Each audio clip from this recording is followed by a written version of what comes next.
Hello everyone. किरण publication की हमारी English language PYQs book solution series में फिलर्स से ये हमारा फिफ्थ पार्ट स्टार्ट होगा। आपके साथ मैंने अभी तक 4 पार्ट अपनी इस सीरीज़ में कंप्लीट किए थे। आप उन सभी क्वेश्चंस को और पार्ट्स को डिस्क्रिप्शन में जाकर देख सकते हैं। प्लेलिस्ट का लिंक मैंने वहाँ पर डलाया हुआ है।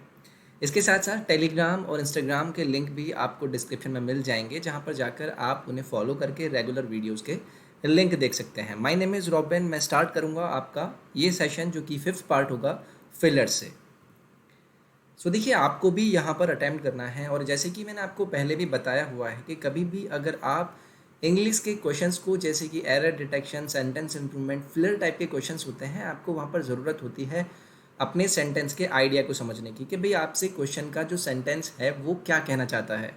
अगर आप सेंटेंस के आइडिया को ईजीली कॉम्प्रिहेंड कर पाएंगे, आपको ये पता चल पाएगा कि भाई आपसे पूछा क्या जा रहा है, तभी आप कुछ ऐसी स्टेज पे पहुंच पाएंगे कि आपकी जो एरर डन वाली कंडीशन है वो परसेंटेज वाइज कम हो पाएगी। तो चलिए स्टार्ट करेंगे। 56 क्वेश्चन हमारा ये होगा। 55 तक के क्वेश्चन हमने डिस्कस कर लिए थे, तो चलिए पढ़ना स्टार्ट करते हैं। ऑल डिसीजंस, फिर इसके बाद आपको ब्लैंक दिया गया है। ब्लैंक से पहले आपके 2 कॉमास यहाँ पर लगाए गए हैं। Are likely to be taken by consensus. देखिए, कंसेंसस यानी कि सर्वसम्मति, यानी कि जो भी डिसीजंस की बात करी है उनको किसी तरीके से इस तरीके से लिया जाएगा कि भाई उन्हें हम सर्वसम्मति से क्या करेंगे, देखेंगे कि हमने में उसके साथ क्या करना है। अब देखिए, यहाँ पर आपको जो ऑप्शन दिए गए हैं उनमें आपको एक ऑप्शन दिया गया है हाउएवर। हाउएवर का अर्थ क्या होता है? हाउएवर आपसे बताता है इन व्हाट एवर वे। ऐसा होने पर भी, मतलब कुछ ना कुछ भी हो या ना हो, हमें कुल मिलाकर सभी डिसीजन को कंसेंसस की हेल्प से, हाउएवर यानी कि किसी भी तरीके से उन्हें क्या करना पड़ेगा, टेकन करना पड़ेगा, उन्हें अपनाना पड़ेगा। तो सबसे सटीक सेंस आपको यहाँ पर हाउएवर देगा। अब एनी हाउ का तो यहाँ पर कोई मतलब बनता नहीं था। एनी हाउ मतलब कि जैसे भी हो हम करके रहेंगे। भाई डिसीजंस ले रहे हैं, कंसेंसस की आपको ज़रूरत है, तो उसमें आप कोई जिद और हट तो दिखा नहीं सकते। फॉरएवर का यहाँ पर कोई मतलब नहीं है, और समहाउ का भी यहाँ पर कोई मतलब नहीं बनेगा। सिर्फ आपको ऑप्शन नंबर 4 यानी कि हाउएवर यहाँ पर करेक्ट सेंस देगा। नेक्स्ट है आपका the warning bells blank several time before anyone realised the danger. यानी कि जो वार्निंग बेल्स थी उन्हें कुछ किया गया था सेवरल टाइम्स, जब किसी ने रियलाइज किया डेंजर। अभी देखिए, रियलाइज्ड यहाँ पर आपको ये बताता है कि सेंटेंस आपका पास्ट में है।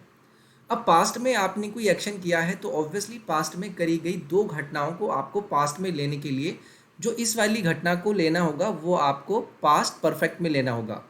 ठीक है। अब पास्ट परफेक्ट में लेने के लिए आपको हैड तो यूज़ करना पड़ेगा, लेकिन रिंग आपको देखना होगा कि उसका थर्ड फॉर्म क्या होता है। तो रिंग, रैंग, रंग, यानी कि रंग आपका थर्ड फॉर्म होता है, और हैड के साथ रंग लग के आपका इस ब्लैंक में फिल हो जाएगा। यानी कि the warning bells several times before anyone realised the danger, यानी कि हेड रंग आपको यहाँ पर यूज़ करना पड़ेगा। ऑप्शन नंबर 2 आपका यहाँ से करेक्ट हो जाएगा। नेक्स्ट आपका she is beautiful blank brave. देखिए, वो सुंदर है और उसके साथ साथ आपको बताना है कि ब्रेव भी है। बट ब्रेव है कोई मतलब नहीं है कि, मतलब ऐसे तो मैं ये बोल नहीं सकता ना कि भाई वो सुंदर भी है लेकिन ब्रेव भी है। अब ये तो थोड़ा सा अजीब सा सेंस हो गया, लेकिन जब आप एंड यहाँ पर यूज़ करेंगे ना कि भाई वो ब्यूटीफुल भी है और ब्रेव भी है, तो एक सेंटेंस आपका मीनिंग देगा, और इसी वजह से आप यहाँ पर कह पाएंगे कि आपका ऑप्शन नंबर 2 यहाँ से करेक्ट होगा। नेक्स्ट है आपका Gandhi ji will blank in history as one of the greatest man that ever lived. देखिए, गांधी जी को आपको इस तरीके से बताना है कि हिस्ट्री में उन्हें ग्रेटेस्ट मैन से जाना जाएगा जो कि आज तक लिव यानी कि जिया है। अब देखिए, ऑब्वियसली आप इस सेंटेंस से ये बताने की कोशिश कर रहे हैं, इसका आइडिया यही निकालने की कोशिश कर रहे हैं कि आप गांधी जी को प्रेज करें कि भाई वो ऐसे इंसान हैं जो कि हिस्ट्री में हमेशा ग्रेटेस्ट मैन के रूप में जाने जाएंगे। तो देखिए, यहाँ पर मैंने एक फ्रेजल वर्ब यूज़ किया है, गो डाउन। इस गो डाउन का अर्थ आपका होता है किसी को याद किया जाना बहुत टाइम तक। तो Gandhi ji will go down in history आपका यहाँ पर यूज़ होगा। Gandhi ji will go down in history as one of the greatest man जो कि अभी तक जिए हैं। ऑप्शन नंबर 3 आपका यहाँ से करेक्ट हो जाएगा। अब देखिए, बाकी की फ्रेजल वर्ब आपने यहाँ पर यूज़ करी है। जैसे कि आपने एक फ्रेजल वर्ब यूज़ किया है क्या, गो बाई। गो बाई का अर्थ होता है किसी चीज़ से गुजरना, समझाना भी, समझना भी होता है, बीतना भी होता है। यानी कि अगर मैं किसी टाइम के पास होने की बात करता हूँ तो वहाँ पर भी मैं इस सेंस को यूज़ कर पाता हूँ। उसके बाद गो ऑन मैंने यहाँ पर फ्रेजल वर्ब यूज़ किया है जिसमें मैंने टाइम को पास करने की बात करता हूँ, जिसमें मैं गुजरना, आगे बढ़ना, जारी रखना को बताता हूँ। उसके बाद गो थ्रू मैंने यूज़ किया है। गो थ्रू का अर्थ होता है किसी चीज़ को जांचना या फिर परखना। टू लुक एट और एग्जामिन समथिंग केयरफुली, या फिर टू एग्जामिन और सफ़र समथिंग। तो ये तो आपका कोई सेंस देगा नहीं। गांधी जी की जो आपने यहाँ पर सराहना करनी थी वो गो डाउन से करनी होगी, जिसमें हम बोलते हैं कि उन्हें बहुत टाइम तक याद रखा जाएगा। नेक्स्ट है आपका all the applicants blank and the results will be announced next week. तो यहाँ पर मैं जो आपसे सेंटेंस में कहने की कोशिश करता हूँ, जो आइडिया आपको यहाँ पर यूज़ किया गया है वो क्या किया गया है कि भी सभी एप्लीकेंट्स को कुछ किया जाएगा एंड जो रिजल्ट होंगे उन्हें नेक्स्ट वीक अनाउंस किया जाएगा। तो देखिए सेंटेंस का स्ट्रक्चर आपको यहाँ से ऑप्शन में गो थ्रू होने से ही पता चल जाएगा कि ये पैसिव फॉर्म में आपका यहाँ पर इन्होंने इस सेंटेंस को यूज़ किया है, यानी कि पैसिव वॉइस में कि भाई हर एप्लीकेंट को क्या किया जाएगा, those applicants are to be ranked, मतलब उनकी रैंकिंग के हिसाब से उन्हें रैंक किया जाएगा और रिजल्ट्स को हम नेक्स्ट वीक क्या कर देंगे, अनाउंस कर देंगे। सेंटेंस का आइडिया आपको ये पता चल गया था कि भाई पैसिव वॉइस फॉर्म में मुझे लेना है और मुझे ये बताना था कि भाई रैंक किया जाएगा पहले एप्लीकेंट्स को और रिजल्ट्स को मैं नेक्स्ट वीक अनाउंस कर दूंगा। अब देखिए एक और चीज़ कि जैसे कि किरण पब्लिकेशन, उसके बाद आपका एसपी बख्शी और उसके साथ साथ आपका क्वांटम गेट, इन सभी के सॉल्यूशन को एकदम प्रॉपर वाइज प्लेलिस्ट के तहत EDU 24 पर अरेंज करके मैंने डाला हुआ है। तो आप वहाँ पर जाकर इन सभी चीज़ों को एकदम प्रॉपरली देख सकते हैं। तो यहाँ पर ऑप्शन नंबर 3 आपका करेक्ट हो जाएगा। नेक्स्ट है आपका the speaker did not properly space out his speech but bent on what on one point only. तो देखिए मैंने यहाँ पर जो आइडिया लेने की कोशिश करी है, पहले मुझे समझना है कि सेंटेंस आपसे कहना क्या चाहता है। जो स्पीकर है उसने प्रॉपरली अपनी जो स्पीच थी उससे स्पेस आउट नहीं किया, ठीक है, और वो क्या करता रहा, किसी एक पॉइंट को क्या करता रहा। तो देखिए किसी एक पॉइंट पर जब हम बार बार स्ट्रेस डालते रहते हैं, यानी कि स्ट्रेसिंग, अगर हम स्ट्रेस डालते रहते हैं तो हमें कहते हैं कि हम किसी चीज़ को एम्फेसाइज कर रहे हैं, किसी आइडिया को एम्फेसाइज कर रहे हैं, किसी चीज़ को महत्व दे रहे हैं, हम बताने की कोशिश कर रहे हैं। तो यहाँ पर हो जाएगा the speaker did not properly space out his speech but went on stressing one point only. तो यहाँ से आपका ऑप्शन नंबर 1 करेक्ट हो जाएगा। नेक्स्ट है आपका tourists always enjoyed the setting sun in the Darjeeling hills. देखिए टूरिस्ट हमेशा क्या करते हैं, एंजॉय करते हैं सेटिंग सन को, कहाँ पर, दार्जिलिंग हिल्स में। तो टूरिस्ट ऑलवेज इंजॉयड, अब देखिए इंजॉय आपका यूज़ हुआ है। अगर मैं बात करता हूँ वॉचिंग की, तो वॉचिंग क्या है आपका, इंजॉय। इंजॉय के जो कि आपका एक वर्ब है उसके साथ आपका डायरेक्ट ऑब्जेक्ट का काम करेगा, कौन, वॉचिंग।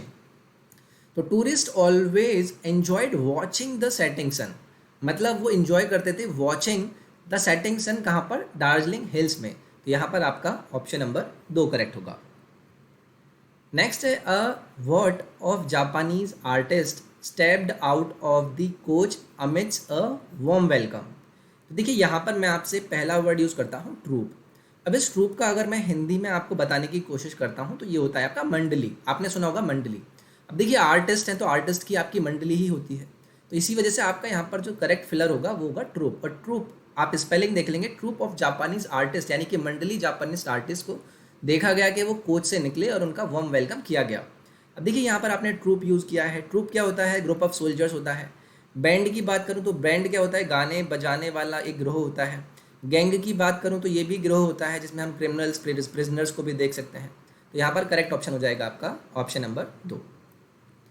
नेक्स्ट है आपका today students should be reconciled the way things are changing. देखिए रिकनसाइल्ड आपका यहाँ पर यूज़ हुआ है। रिकनसाइल की मैं बात करूँगा, पहले तो ये अपने आप में एक वर्ब है और इसका अर्थ आपका होता है जब आप किसी को मनवाने की बात करते हैं, किसी को मनवाना या सही कर लेना। तो रिकनसाइल हमेशा अपने साथ जो प्रिपोजिशन लेता है वो लेता है विद, ठीक है। तो today students should be reconciled with the way things are changing, मतलब बदलते हुए तरीक़ों से हमें उन्हें क्या करना चाहिए, उन्हें मनवाना चाहिए, उन्हें सही करना चाहिए कि उन्हें वो अपना पाएँ। तो इस वजह से आपका यहाँ पर ऑप्शन नंबर 1 करेक्ट हो जाएगा। नेक्स्ट है आपका Ramappa as the mayor of the town and he will assume charge this Friday. तो सेंटेंस का आइडिया तो आपको क्लियर हो गया होगा कि भाई रामप्पा को मेयर टाउन का चुना गया और वो अपना जो चार्ज है उसे फ्राइडे को अज्यूम कर लेंगे। तो यहाँ पर मैंने बात करी है रामप्पा को क्या किया गया। तो Ramappa is elected as the mayor of the town and he will assume charge this Friday. तो यहाँ पर मुझे इज इलेक्टेड यूज़ करना पड़ता है क्योंकि उन्हें इलेक्ट किया गया है। तो is elected as the mayor of the town और वो रिज्यूम करेंगे अपना चार्ज फ्राइडे को। ऑप्शन नंबर 3 आपका यहाँ से करेक्ट होगा। नेक्स्ट है आपका as he proved inefficient the company what him. तो देखिए वो क्या था, वो प्रूव हो गया कि वो इन एफिशियंट है, यानी कि वो काम करने के योग्य नहीं है और कंपनी ने उसे क्या कर दिया ये आपको बताना है। तो देखिए यहाँ पर हम यूज़ करेंगे एक्सपेल्ड। एक्सपेल्ड का अर्थ होता है किसी को हम फोर्सफुली क्या कर दें कि आप ऑर्गेनाइजेशन को छोड़ दीजिए, ठीक है, फोर्सफुली हम उसको बोल दें कि भाई चलो अभी आपका हो गया, अभी आप यहाँ से जाइए। तो ये आपका करेक्ट सेंस देगा एक्सपेल्ड यहाँ से। उसके बाद आपने यहाँ पर रिजेक्ट यूज़ किया है जो कि आपका एक वर्ब है, और इसका अर्थ क्या होता है जब आप खारिज हो जाते हैं, ठीक है, अस्वीकृत हो जाते हैं। इजेक्टेड की बात करूंगा। इजेक्टेड क्या होता है? इजेक्टेड के आपके बारे में होता है कि इजेक्टेड आपको, अगर आप किसी चीज़ को बाहर निकालते हैं, किसी चीज़ को कहीं पर वो इंसर्ट थी और आपने उसे इजेक्ट कर लिया। इविक्ट की बात करूंगा। इविक्ट क्या होता है? जब आप किसी को बेदखल कर देते हैं, ठीक है, टू पुट आउट, या फिर हम किसी को प्रॉपर्टी से या लीगल प्रोसेस से अगर हम निकाल देते हैं तो वहाँ पर हम इविक्ट यूज़ करते हैं। तो यहाँ पर आपका जो करेक्ट ऑप्शन होगा वो होगा ऑप्शन नंबर 4। नेक्स्ट है आपका most people are influenced by advertisements and tend to believe the claims made about the product. तो देखिए जो मोस्टली लोग होते हैं वो इन्फ्लुएंस हो जाते हैं कैसे? एडवर्टाइजमेंट के द्वारा, और उसमें टेंड हो जाते हैं कि वो उनके करे गए क्लेम्स को क्या करते हैं? बिलीव करते हैं उस प्रोडक्ट के बारे में। तो देखिए एडवर्टाइजमेंट वो कैसे रहे होंगे जिनके बारे में आप बिलीव कर लेते हैं और उन प्रोडक्ट की बातों को मान लेते हैं? तो ऑब्वियसली वो बहुत ज़्यादा कलरफुल होते हैं। कलरफुल मतलब बहुत ज़्यादा आपको लुभावने लगेंगे, बहुत ज़्यादा आपको अट्रैक्ट करेंगे। तो इसी वजह से यहाँ पर आपको करेक्ट ऑप्शन यूज़ करना पड़ेगा, कलरफुल एडवर्टाइजमेंट्स। नेक्स्ट है आपका दी cost of what is rising rapidly in the city. तो कॉस्ट ऑफ वॉट, देखिए कॉस्ट ऑफ लिविंग आपको यहाँ पर करेक्टली यूज़ करना पड़ेगा कि मतलब जो जीने की आपकी कॉस्ट है, जो आपकी डेली दिनचर्या को जीने के लिए जो आपका कॉस्ट है वो रैपिडली क्या हो रहा है? सिटी के अंदर राइज हो रहा है। तो कॉस्ट बीइंग एग्जिस्टिंग ये तो कोई मतलब ही नहीं रहेगा, आप क्लियरली यहाँ पर आइडिया से समझ पाएंगे कि लिविंग आपको यहाँ पर यूज़ करना होगा। The meeting is because the funds have not arrive. तो मीटिंग को क्या किया गया? कुछ किया गया। क्यों? क्योंकि फंड्स आपके अराइव नहीं हुए थे। अब देखिए मैं यहाँ पर बात करता हूँ आपसे फ्रेजल वर्ब पुट ऑफ की। पुट ऑफ का अर्थ होता है टू डिले। टू डिले यानी कि किसी चीज़ को टालना। तो ऑब्वियसली आप मीटिंग को टालते हैं और उसका रीज़न इन्होंने आपको दिया क्योंकि आपके फंड्स अराइव नहीं हुए थे। तो ये आपका हो गया। उसके बाद आपने एक फ्रेजल वर्ब यहाँ पर यूज़ किया है पुट इन। इसका अर्थ होता है अगर आप किसी को पेश करते हैं, to make a formal offer of, या फिर to introduce in a conversation, मतलब किसी चीज़ को पेश करना, किसी बात को पेश करना। पुट अवे की बात करूंगा तो पुट अवे का अर्थ क्या होता है? टू डिस्कार्ड, यानी कि किसी को हटा देना। पुट आउट की बात करूंगा तो ये होता है टू एक्सटिंग्विश, किसी चीज़ को बुझाना। आग के लिए आप हमेशा यूज़ करते हैं पुट आउट। तो यहाँ पर जो आपका करेक्ट सेंस होगा वो होगा क्या? पुट ऑफ, ठीक है। तो पुट ऑफ आपको यहाँ पर यूज़ करना पड़ेगा जो कि आपको बताता है डिले या फिर किसी चीज़ को टालना। नेक्स्ट है आपका it is what if we can organise another exam this month. तो इट इज़ क्या है? ये हमें देखना होगा कि भाई हम इस मंथ में अपना एग्ज़ाम ऑर्गेनाइज करा पाएँ। डाउटफुल, अनलाइकली, इम्प्रैक्टिकल या अनश्योर। तो देखिए डाउटफुल हम यहाँ पर करेक्टली यूज़ कर सकते हैं। डाउटफुल मतलब अनिश्चित है, तो ये बहुत अनिश्चित है कि हम अपना अनदर एग्ज़ाम इस मंथ में ऑर्गेनाइज करा पाएँ। अनलाइकली की बात करूँ तो अनलाइकली आपका असंभव होता है, असंभव को यहाँ पर हम यूज़ नहीं कर पाएंगे, आइडिया आपका गलत हो जाएगा। अनश्योर की बात करूँ, अनश्योर आपका अनिश्चित ही होता है लेकिन उसका सेंस यहाँ पर उस तरीके से नहीं बनेगा जो कि आपको डाउटफुल दे सकता था। इम्प्रैक्टिकल की बात करूँ ये तो आपको पता ही है, तो यहाँ पर करेक्ट जो आपका हो जाएगा वो हो जाएगा ऑप्शन नंबर 1। तो देखिए इस तरीके से हमें चीज़ें देखनी होती हैं, आपको ऑप्शंस के थ्रू आपको सेंटेंस के आइडिया समझने होते हैं कि कैसे आपको चीज़ें करनी हैं। बस यही तरीका होता है और उसको आप उसके बाद आप चीज़ों को बहुत ही आसानी से करने